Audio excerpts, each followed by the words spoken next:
Hi, Game Dev Camp. Todd Mitchell here. It's a pleasure to speak to you today. Thank you to the event organizers. Thank you to you. I am the founder of a website called CodeWritePlay. I'm also the producer and host of the GameDev Breakdown podcast. The GameDev Breakdown podcast is my show where I interview people doing interesting things in game development. That includes professionals, indies, content creators, authors. The list goes on. Anybody I can find doing anything of interest in games. I love talking to people about what they do in this space. I've been an indie for a while myself. I am based in the greater St. Louis, Missouri area here in the United States, and I've been doing this a long time. This started as a fun, casual thing a few years ago, and when things got difficult in 2020, I noticed that my interviews and my articles took a turn for the more serious. I mean, how could they not at a time like this?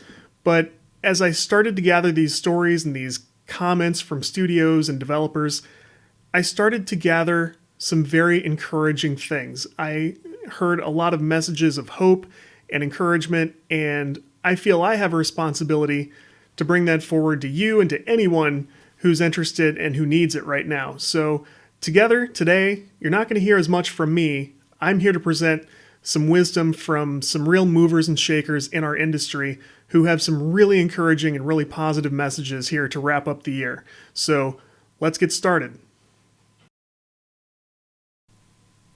You might remember at the beginning of 2020, in the first few months, game industry events started getting canceled, suspended, delayed, and while this wasn't a big deal for game industry journalists, big publishers, small indies had real problems right away. A lot of small studio teams were counting on connecting with publishers, meeting with other vendors, meeting with other developers they could recruit. There were a lot of different things that got disrupted in a hurry when the pandemic started to shut things down.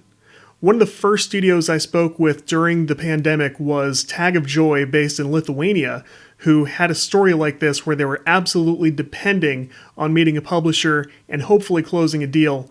I spoke with Mingaile Striaukaitė over Twitter, who sort of explained their situation to me. Mingaile said, "We're from Lithuania and the game dev community here is still pretty small, but it's actually a pretty close one. Many of us are small indie studios or even just a few people working from home. It's a shame that we couldn't meet with some publishers at GDC. Meetings in real life always feel more personal and are usually more effective." Being based here in the US, it's hard for me to imagine the frustration, the fear, the disappointment of developing my own game at great expense, at great cost, and having an event at this scale that I was depending on canceled at the last moment. And this was a very common story. A lot of you saw, some of you may have been involved in it, and it was really heartbreaking to see this unfold early this year. Mingaile continues. "Luckily, we still got some emails from publishers, and we are continuing our conversation online. We also set up some meetings via calls, so as much as we missed the in-person meetings, our search is still going strong, so we're glad about that. We've had a Discord server for about a year now, so everyone's pretty used to chatting there. Our communication wasn't affected too much. We're all still active on our local community's communication channels, supporting each other and keeping each other company during these times. Some of our team members are freelancers, so we already have some experience with remote work. We do miss the occasional chit-chats in the office over coffee, but at least we can still do most of our work with no problem." What I was so impressed by as soon as this started to unfold, some publishers, not all, but some, started to step up right away. The meetings they didn't get to do in person, they started scheduling online. I saw and heard a lot of this. A lot of publishers stepped up and a lot of studios stepped up to help the people around them make those connections. I was so impressed by that, and that was really encouraging for what turned out to be a very long year where no one felt comfortable meeting, and it would have been irresponsible to do so. So the more I saw of this, the happier I was. Let's keep going.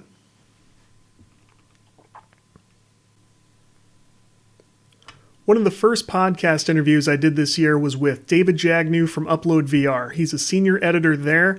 He is a freelance writer who's contributed to IGN and several other very famous gaming outlets. I met him doing freelance writing also.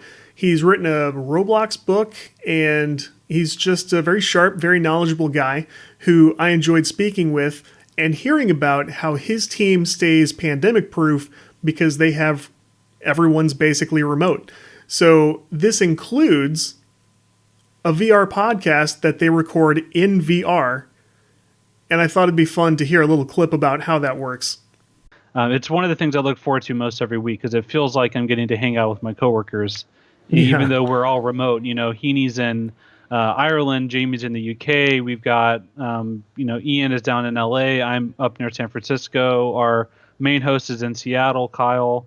We're all over the place, and it feels like we're in the same room. So not all of us can work inside virtual reality. Maybe soon, but not yet. David also had some really excellent advice on a skill set that can help you maintain your productivity and your marketability, your ability to find work during times like these. I'm sure this is true outside of writing as well, just, any sort of freelance occupation, but, flexibility, availability, and, having a wide skill set, like those three things, can really take you far. And that's something I've learned is, especially with the work that I've done at IGN, I try to do as much as I can to take the load off because, obviously IGN is a multifaceted media conglomerate at this point. They don't just write about video games. It's one of the top sites in the world. They have so much going on. Yeah. And I try to just take as much load off as I can. So whenever I do a review, I write the written version of the review. I turn that into a 800-word script. I annotate the script with which clips to use, what timestamp, and which pieces of footage. I record the footage. Sometimes I do the VO for the videos as well. And so just if you have that skill set where you can do more than just I'm a freelance journalist. Yeah, but there's so many other things that I can do. So that I think that's super important. You can check out David's work at UploadVR.com. I did another print interview with Robert Hubert from AGOG Entertainment. He is working with his team on an esports style game on the indie side, which is very ambitious and very cool, and it's like a marble-based shooter. Well, so while Robert is based in the US, in the LA area, exactly where you want to be if you're working in the game industry, when things started to get canceled, he was in just as much trouble as everybody else. So I reached out to him and we spoke a little bit about his game, how they're trying to overcome the situation, and the things that are carrying them through. Robert said, like many other hopefuls, we were all geared up to head out to GDC with meetings scheduled, parties RSVP'd to, and had our list of events and talks to attend, and I think it goes without saying that we were pretty bummed when everything started to fall apart. Spend 5 minutes on Twitter today, though, and it's pretty apparent that the entire indie community is feeling it. But with all that's going on, I have never seen the indie dev community more alive and banded together. In some ways, there have never been more resources available and more people available and willing to help out than we are seeing right now, and it's a change that we're embracing. It really goes to show just how awesome this community is. That set the tone for the rest of the year for me. I was so impressed by that. Robert goes on to share their strategy for staying connected and staying on top of this. For our team, we are trying to make the best of it and talk to everyone we can online, and to reach out to publishers and reviewers who may now have some free time under the current circumstances. We're trying not to view it as lost opportunities, but rather just different opportunities that we may not have otherwise considered. Our advice to other devs out there finding themselves in the same situation: talk to everyone. Ask them who they're talking to, make your list, and just keep at it. Robert was great to talk to, and with that attitude, it's pretty clear they're going to come out on top. So you can check out Brutal Grounds, or you can check out my interview with him at CodeWritePlay.com. Let's keep going. My friend Salvatore Payne is a university-level professor who has found himself working as the writer on Retromania Wrestling, which is an indie wrestling game coming up very soon, and I thought it would be interesting to hear him talk about how the pandemic has affected his classroom and how he broke into the industry over social media. Time has melted, as I'm sure it has for you as well. So it's all through Zoom, which is really hard for the students. I really feel for them because a lot of them, they might not have great internet in their homes. They might not have their own workspace. They might have younger siblings they now have to take care of. So their lives are really made more difficult in a variety of ways, obviously. There's nothing funny about the way the pandemic has impacted the educational process all over the globe. I'm so glad that Sal has found a way to encourage his students, move them forward, and in the meantime has found his way into the indie writing scene. All right, so it's a funny story, actually, where I just saw a tweet that they put out very early on. I reached out to them on Twitter and just said, hey, very excited about this, looks great. I've written this book about Mega Man 3. If you need anyone to come in and, take a shot at writing something, let me know. And I didn't really expect to hear anything. I was just trying to, say I was, going to support the project. But then they got in touch with me and I kind of had a long phone call with the owner of Retrosoft. We just got talking and he told me he was interested in doing a story mode. And I kind of, went away and thought of some ideas of what I'd like to do. He kind of gave me an idea of who would be on the roster. And I came back with a pitch, and they went with it. So, I've been working on that on and off for about a year, and not steady work, but, it depends on what they need at the time. And then I jump in and kind of work on that. So it can be done.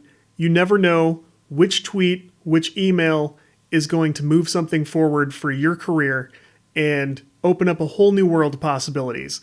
Congrats to Sal. We're looking forward to Retromania Wrestling, and that interview is available on GameDev Breakdown. Clinton Keith is the author of a book called Agile Game Development. He's a consultant who basically travels from studio to studio, showing teams better methods for developing games. He has seen it all. He's contributed to many, many AAA games, all the way back to Midtown Madness way back when. He's done incredible things in his career, and he's a really fun guy to talk to. But I thought it would be interesting to speak with him on the podcast and get his take on how the pandemic is impacting studios all over the place. And he had this to say. There is a cost. We've been saying all along that, with teams, these cross-discipline teams, co-location is best. And one of the things that you have in an Agile approach is these metrics that can tell you that when you have cross-discipline team that's co-located in the same area and they can just lean over and talk to each other, that things get done now.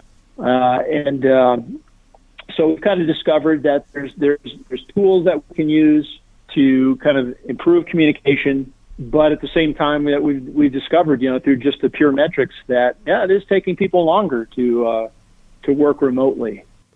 So Clinton has seen firsthand the impact the pandemic has had on studios all over the place, even at the top, most successful, high-budget levels. However, he sees a future where the workplace becomes hybrid. We're not always right in each other's faces, right across the table from one another, and I believe that's going to open up some big opportunities for people to telecommute, people who are not located in big major cities where the game industry is strongest. And while the current situation is really unfortunate, it may cause a shift in the way people think at the studio level, at the hiring level, about letting more people in from more situations and more backgrounds. I think that is one positive thing we could carry forward.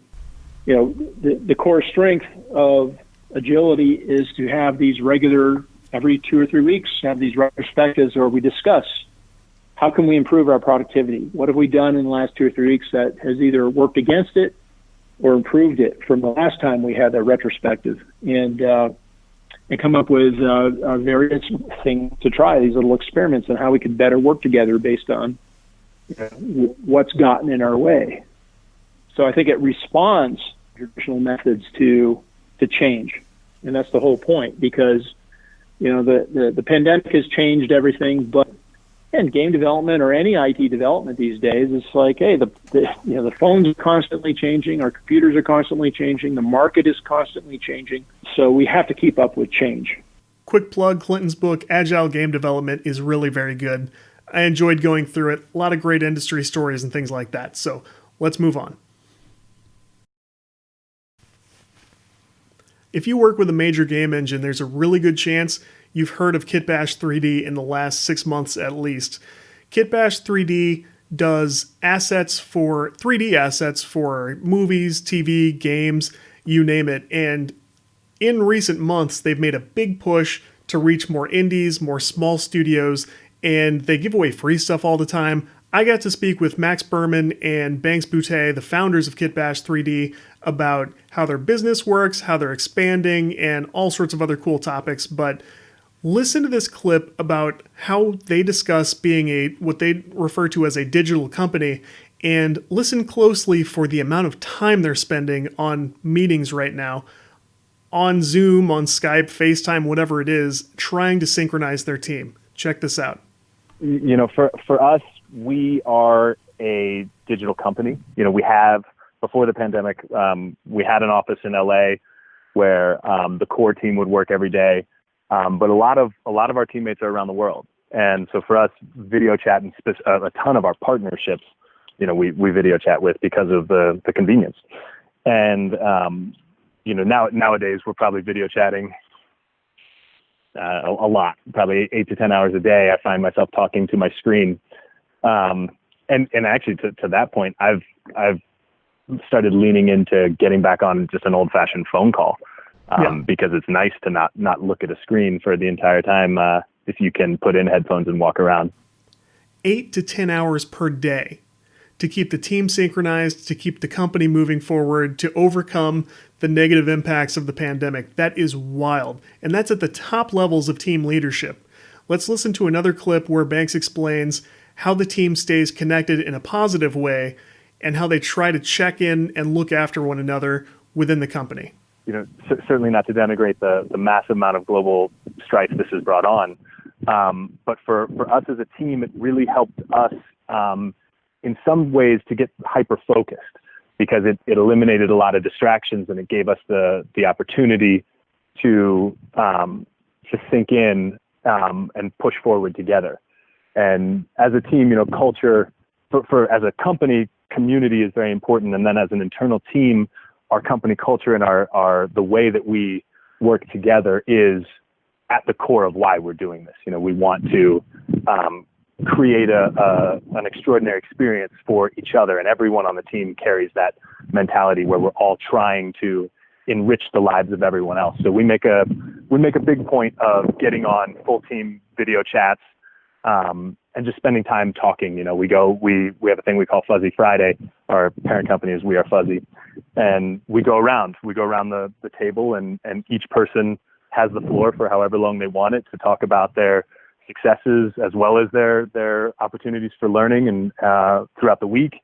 And we talk about really anything we want. And it's been a great way for us to keep our culture alive. That's something we've been doing back since we were in my garage.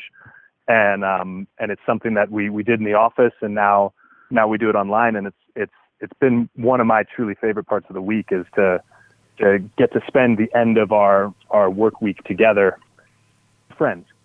I think there's a really important message here about understanding whether or not you are part of the right team. And if you have a team like this looking after one another at a time like this, there's a good chance you're with people you can really do great things with. And there's no time like the present to look around and check in on your situation and determine whether or not you're in the right spot. I think this was an interesting wake-up call for a lot of people. Jason Lee of Pixelmatic is one of the most recent people I spoke with, and I left him to wrap things up for last, not only because it was the most recent interview, but also because his company's perspective on remote workers is the next big thing, I believe, for the game industry. I was so impressed by this, and I was encouraged by this as someone, like many of you, who is outside the main area for game development. Let's listen to how things have been going in the pandemic and how his company looks at the recruitment process. We were already sort of our team was already distributed around the world. We were already working remotely even before the whole pandemic. So for us, it wasn't much of a transition at all. It was just like work as usual. And so things are just flowing. So if anything, actually, it's been easier for us to somewhat recruit because more people are sort of looking for remote work. They sort of understood and are set up at home to better sort of work remote now. So it's been easier to sort of find people around the world in that sense. Yeah. See, I'm a contractor myself, and I do tons of work from home. And while I hate what's going on, I do like kind of the mind shift that you guys were doing this before, but a lot of studios are thinking about ways they can implement this for the first time. And like I said, I'm from the St. Louis area. There's not a booming game industry market here, but I think some people in this area are starting to get more opportunity for the first time. It's been hard for them previously, and now it's sort of opening up a little bit. So maybe that's something positive we can take forward with us, Yeah, I agree. Yeah, I mean, I think for us, one of the big things that I sort of learned after joining Pixelmatic with the whole remote work situation is that, just being able to recruit a whole, the talent that you want from all around the world, from wherever you want, it just gave us a lot of flexibility than needing to be tied to a specific region, right? Finally, we hear from a company who believes that in order to recruit the best of the best with no restrictions on yourself, you have to look outside your home city or the city closest to you where you do business. I was so blown away by that and so encouraged. Let's move on and wrap things up. I hope that while listening to these clips, you picked up some of these main ideas that just keep coming up. The more I talk to people, the more I hear this community is the strongest it's ever been, and we're going to make it through this together by staying together, by staying connected with the people around us in our groups, in our studio teams, the people who do the creative things next to us that we love doing so much. Those same connections keep us strong. So don't be discouraged, don't give up, and you won't fail. If you keep taking steps forward, all you can do is eventually reach the finish line. Failure isn't failure until you stop trying, and I hope none of you will stop trying, because by the time you hear this, you're already way too invested. You've spent too much time, too much energy. You deserve to win. Keep going, and it's as simple as that. Look after one another, be good to one another. Be good to the groups who organize these events for you. Check in on one another and help in any way with that process that you can, because we need to constantly bring in new people and encourage the people who have been doing this for so long. Thank you so much for giving me a chance to do this here today. I hope you've enjoyed it. If you want to follow more of my content, you can do that at CodeWritePlay.com. You can check out GameDev Breakdown, the podcast, anywhere, and I'd love to have you along. I look very forward to catching you guys around the web. Thanks again. Todd Mitchell here. Have a great rest of the event. Thanks.